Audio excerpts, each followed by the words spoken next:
थे। और सही है, ये दिशा में कोई प्रयास शुरू नहीं किया गया है। और उसके साथ हम महिलाओं के बारे में सोचा है, सोचते हैं, कहते तो सबको ही कि आज महिलाएं 21वीं शताब्दी में हैं, महिला सशक्तिकरण की बात करते हैं और उनको हम अधिकार दे रहे हैं। बात सही है, लेकिन जैसा पहले मैंने कहा कि आज अधिकार पंचायतों में, नौकरियों में बहुत जगह उनको दिया है, लेकिन शिक्षा के अभाव में हमारी बेटी बहू वहाँ पर सफल नहीं हो पाती, क्योंकि उन पर दबाव है कहीं से। कुछ ही बेटी ऐसी हैं जो कि स्पेस में भी जा रही हैं, सेना में भी हैं, हर जगह है, लेकिन साधारणतया हमारी बेटियों पर दूसरे तरह का प्रभाव आता है। कारण उनमें शिक्षा नहीं है। यही कारण था कि जब हम मुख्यमंत्री थे तो हमने एक नीति अपनाई थी कि चाहे जिस समाज की बेटी हो, जिस जात की बेटी हो, हम पहला क्लास से लेकर के एमए क्लास तक उनको हम पढ़ाई फ्री करें। और फ्री हुआ, आज भी सैद्धांतिक रूप में फ्री है,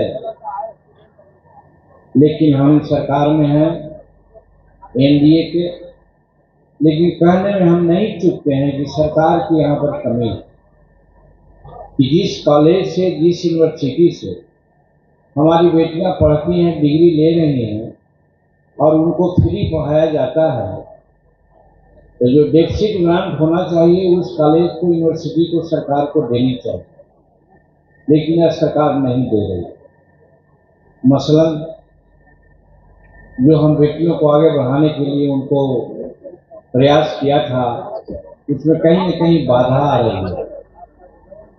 अगर हमको बल मिलेगा, आज हम बोलते हैं, उसका प्रभाव पड़ता है कि नहीं पड़ता है हम तो नहीं समझते हैं। यही कहते हैं कि कोई प्रभाव नहीं है। और नहीं तो जब यूनिवर्सिटी में, अभी हाल में हम मगध यूनिवर्सिटी में गए थे, तो बेटियां आके बोलती हैं, अंकल बड़े घर की बेटियां तो फीस दे करके पास करके चली गई, लेकिन हम लोग पढ़ तो लिया है, लेकिन डेफिसिट ग्रांट नहीं मिलने के कारण हमें सर्टिफिकेट नहीं मिलता। तो इस तरह से हमारी बेटियां बाध्य हो जाती हैं घर बैठने को।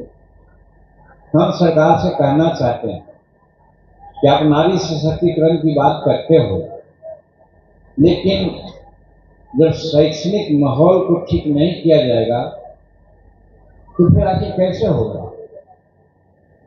आप पुल बनाते हो, 2 महीना में ढह जाता है। एक बार जब हम मुख्यमंत्री थे तो बड़ी चर्चा हुई थी।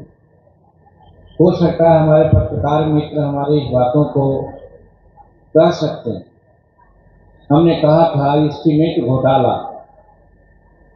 आज एस्टीमेट बनता है,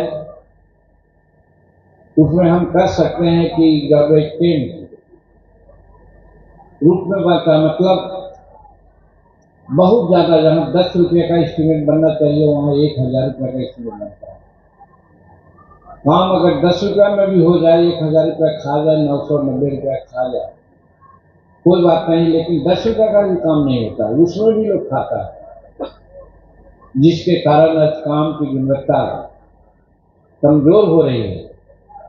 हम सरकार को यही कहते हैं कि आप कड़ाई से खर्च पर अंकुश डालें और उसी बचित पैसा से हमारी बेटियों के लिए जो यूनिवर्सिटी में, महाविद्यालय में, स्कूल में जो हम फ्री एजुकेशन किया है, उनको आप डेफिसिट ग्रांट दे दें।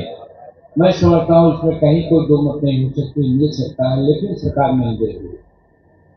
और हम आगे बढ़कर करना चाहते हैं कि यदि हमारी सरकार में शेर हो गया, यानी कि कहने लायक हो गए, दबाव डालने लायक हो गए, तो हम सिर्फ साधारण शिक्षा में आरक्षण नहीं करना चाहेंगे, हम तो वोकेशनल एजुकेशन में भी आरक्षण देंगे पूरा 100%, जिसमें हमारी बेटी डॉक्टर, इंजीनियर, MBA, MCA क्या क्या होता है वो सब पढ़ ले मंगनिया में। लेकिन उसके लिए हम यही कहना चाहते हैं कि विधानसभा में हमारा संख्या बल होना चाहिए।